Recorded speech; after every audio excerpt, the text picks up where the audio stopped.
бізде. Түсіндіңдер ма? Сен анамен отырамын, мынамен отырамыз, барлық теңдескен топтар пайда болды деп ойлаймын мен сыныпта. 4 топқа кемпір қосақ әдісімен аспан, көк түсті аспан тобы деп, жасыл түсті жапырақ тобы деп, қызыл түсті гүлдер тобы деп, сары түсті күн тобы деп, біз сыныпты әдемі 4 топқа бөлдік. Жарай ма? Міне кемпір қосақ әдісімен топқа бөліп алдық балалар. Яғни өткен сабақта өткеніміз үй тапсырмасын кемпір қосақ әдісімен қазір орындаймыз. Бұл да сендер сәйкестендіріп жүргендермен клейлерің бар ма?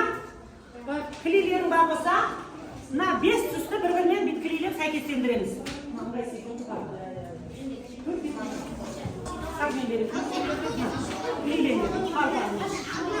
Шуламаймыз. Топтарға тыныштық сақтаймыз.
Şulamayımız ballar dışı saklayımız.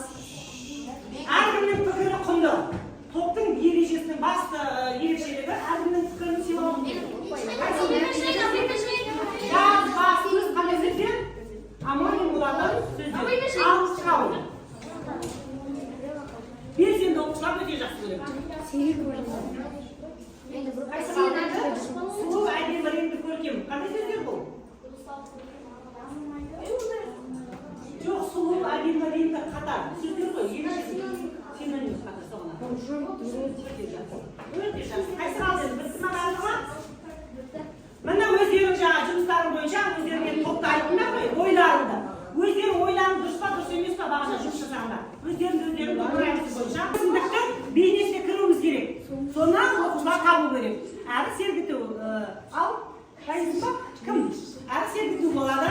Мен адамдардың көмегісі боламын. Менің көмегім адамдарға көп тиеді. Мені барлығы жақсы көреді. Өте жақсы. Ал, Ерасыл келе ғой. Мен адам затқа сыйлықпын деген бір бейнеге енулері керек. Айтамын.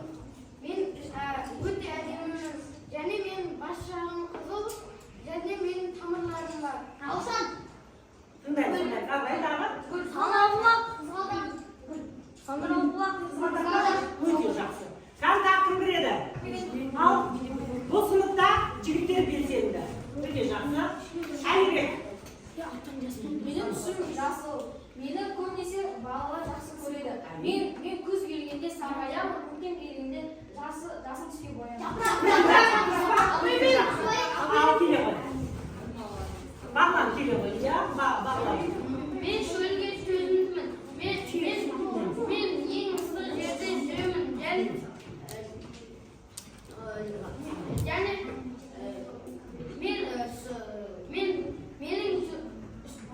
мен үлкенмін. Мен ыстыққа шыдай аламын. Мені жануарлар жейді. Мен жануарларға азық етемін. Мені жеп болғаннан кейін олар су ішеді.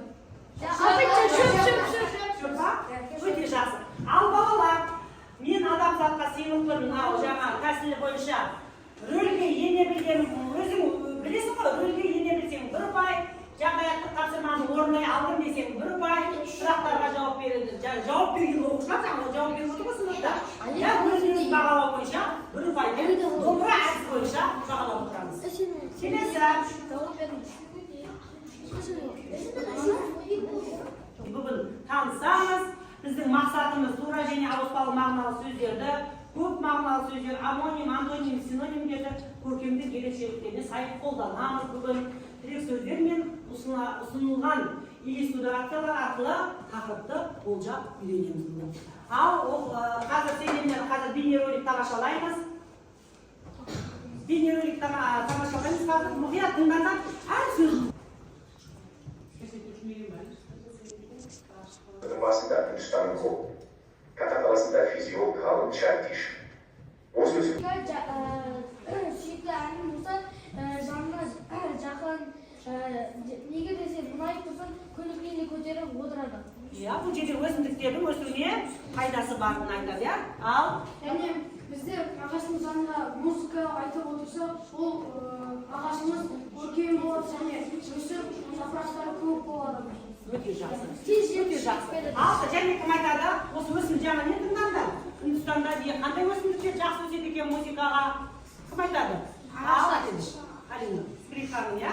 Айта бер. Скрипка ол көп жерлерде танылған олар көбінесе оны қолданған жағдайда ағаш көбейеді, қуана бастайды. Иә, осы сөйлем айту арқылы біз не дейді? Негізгі ойды бір сөйлемге ғана енгізіп үйренеміз. Жарай ма? Балалар бір сөйлем әдісі арқылы тыңдағым бойынша өз ойын дәл жеткізсе 1 ұпай, ойдың жүйелігіне 1 ұпай қойып өздерін бағалаймыз. Тыныштық сақтаймыз. Келесі тапсырмаға өтеміз. Енді қазір сендерге мен дайындап қойғаным жеке жұмыс. Жанына ат жүзендерін жазасыңдар. Әрқайсысын бөліп алыңдар. Кішкентай кесілген парақты. Кесіп алыңдар ма? Жарайды. Аттарыңды жазып қоясыңдар да тапсырманы орындайды.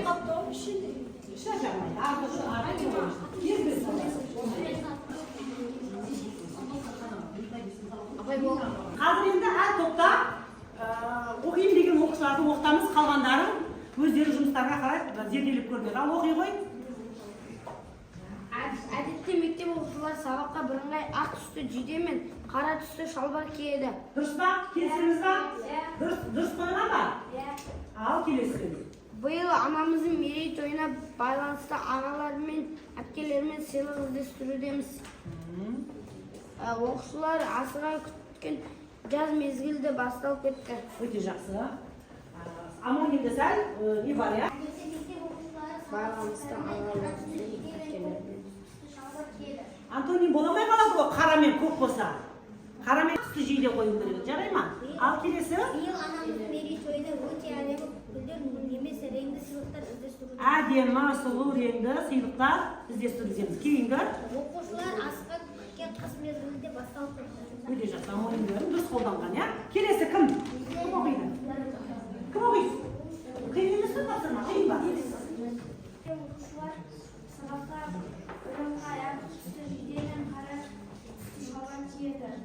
Биыл анамыздың мерейтойына байланысты өте әдемі гүлдер ағам мен әпкем сыйлық іздейміз. Оқушылар аса күткен жаз мезгілінде басталып кетті. Жаз, иә? Синоним амоним бола ма жаз? Жаз, мезгіл, жаз, іс-әрекет. Өте. Бал арасы, иә? Омарташы не істейді? Ара.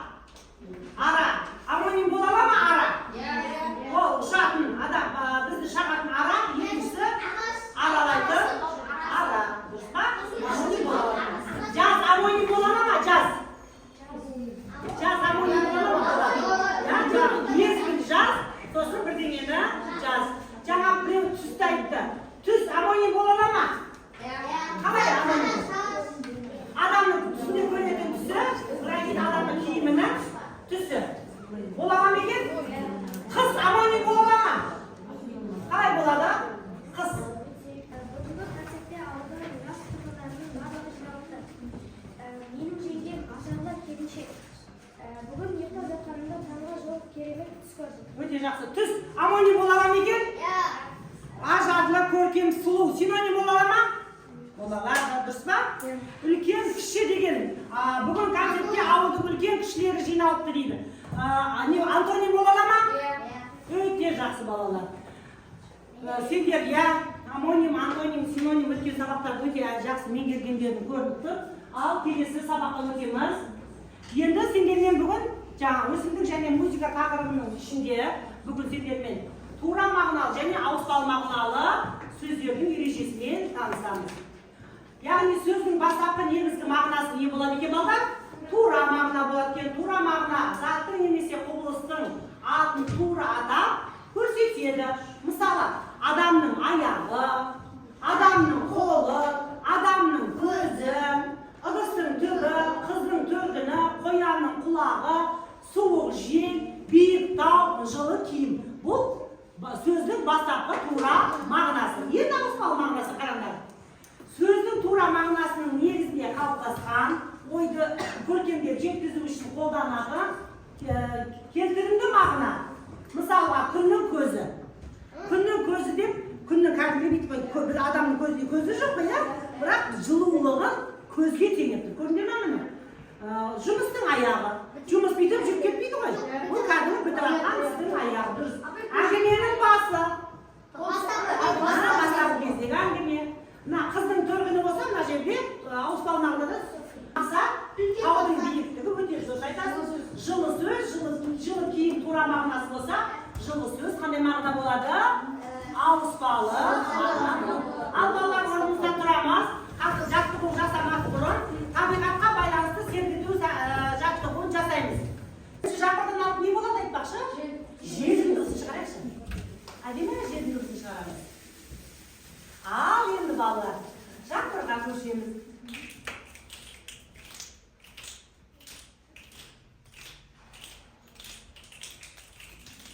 Енді сел басталып кетті. Өте жақсы. Селден кейін қайтадан бәсеңге өзіміздің тропиктік жаңбырлар.